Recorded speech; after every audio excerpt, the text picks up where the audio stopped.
The effects of the current economic crisis have touched everyone. Even if you still have a good job and a paid-up mortgage, chances are your monthly 401k statement will remind you that you've lost a good chunk of your savings.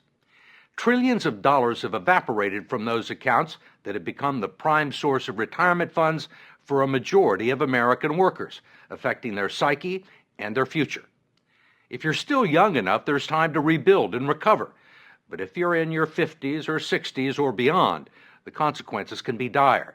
And it's drawing attention to the shortcomings of a retirement system that's jeopardized the financial security of tens of millions of people. It was a gray, chilly morning in Midtown Manhattan, and a line of unemployed, mostly white-collar workers stretched for blocks around the Radisson Hotel. More than 1,000 middle managers, stockbrokers, consultants, secretaries, and receptionists had come here hoping to find a job. If you are just arriving, please step this way. Good morning. It was called a career fair, but there was no merriment here, only a whiff of desperation. Do you have any openings in the IT industry? Many of these people had been out of work for months and burned through their liquid assets, their future even bleaker than the present. I'm a Microsoft Office diva. Until she lost her job, Kathleen Coleman had spent nearly 30 years working as an executive assistant on Wall Street. She doesn't have much to show for it. Tell me about your 401k. Does this answer the question? This is what it was in 2005. 2007, you're down below 2005. Right. Another one went down almost $40,000. One was Right. 88,000, and then it went down to like 50. How old are you? 54, and I live alone. I don't have any children. I've been a career girl all my life, and it's been a great career, and I don't deserve this. I'm sorry. It's all right. In Dearborn, Michigan, Terry and Donna McNally are barely holding on. He lost his sales job in August. The condo they bought 15 years ago is worth less than their mortgage, and 40% of his 401k retirement savings is gone. Donna is the main provider now. Let me hear you count to 10. Can you count to 10? 1, 2, Running a daycare center out of their home. 7, 8, 9, 10. Are you here for Joan? Terry considers himself fortunate to have found part-time work greeting the bereaved at a funeral home and making lattes at Starbucks, There you go. where colleagues young enough to be his grandchildren have taken him under their wing. You think you'll ever be able to retire? I don't see that day. Can no longer see that day. What kind of a retirement plan allows millions of people to lose 30 to 50% of their life savings just as they near retirement? David Ray, president of the profit-sharing 401k Council of America and a lobbyist for the 401k industry, says it's one that empowers people to make their own investment decisions. 401k is the absolute best way people can save for retirement. They absolutely are the best retirement vehicle we have. How can you say it's the best available if it has let down tens of millions of people at the time they need the money the most? That's not a 401k problem. That is our entire investment system. This is about the markets went down for everybody. Nobody was saved in the current thunderstorm. Ray says that many people still have more money in their 401ks than they've actually contributed. He says everyone had multiple investment options, including low-yield guaranteed returns, and he believes people who lost money have no one to blame but themselves. In America, it's a society based on freedom and choice and personal responsibility. We need to help them understand these responsibilities and execute them to the best they can. 401k is part of that. There are no guarantees. Well, but that was not a 401k problem. That's an investment system problem. The markets go up and down, and if those people chose to take equity risk, there was a logical outcome. But in fact, the 401k plans that have become the primary source of retirement income for 60 million Americans were never designed to be retirement plans in the first place. They were created in the late 1970s as a savings plan and tax shelter for ordinary Americans. The idea was that workers would make voluntary contributions and employers would match a portion of them. The taxes would be deferred until the employee reached the age of 59 and a half.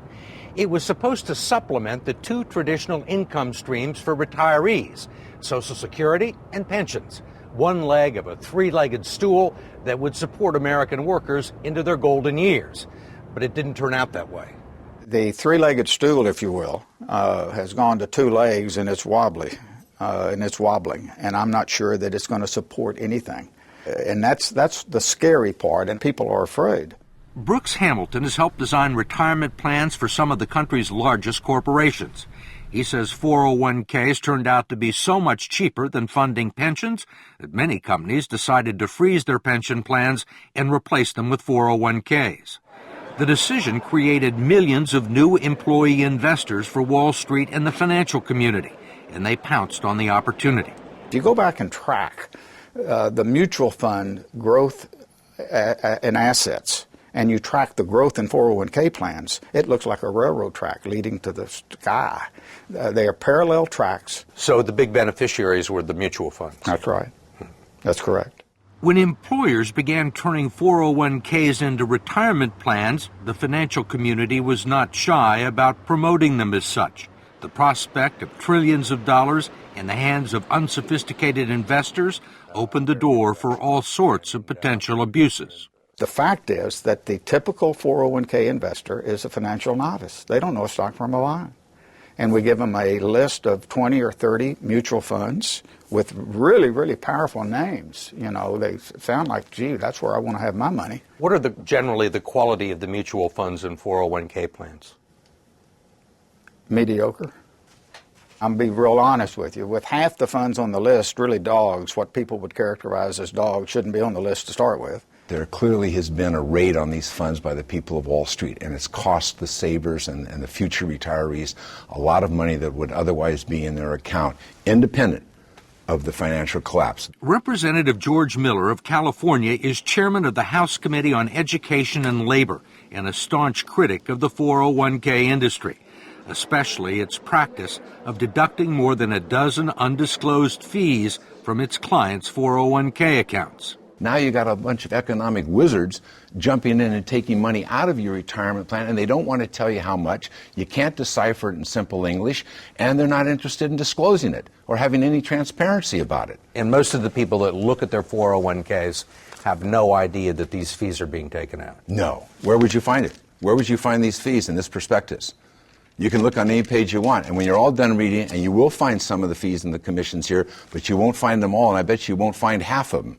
There are legal fees, trustee fees, transactional fees, stewardship fees, bookkeeping fees, finder's fees, and the list goes on and on. Miller's committee has heard testimony that they can eat up half the income in some 401k plans over a 30-year span, but he has not been able to stop it. We tried to just put in some disclosure and transparency in these fees, and we felt the full fury of that financial lobbying. You think most people know these fees exist? I think they know that there are fees. They don't know exactly how large they are. Why do you think the financial services industry is opposed to fee transparency?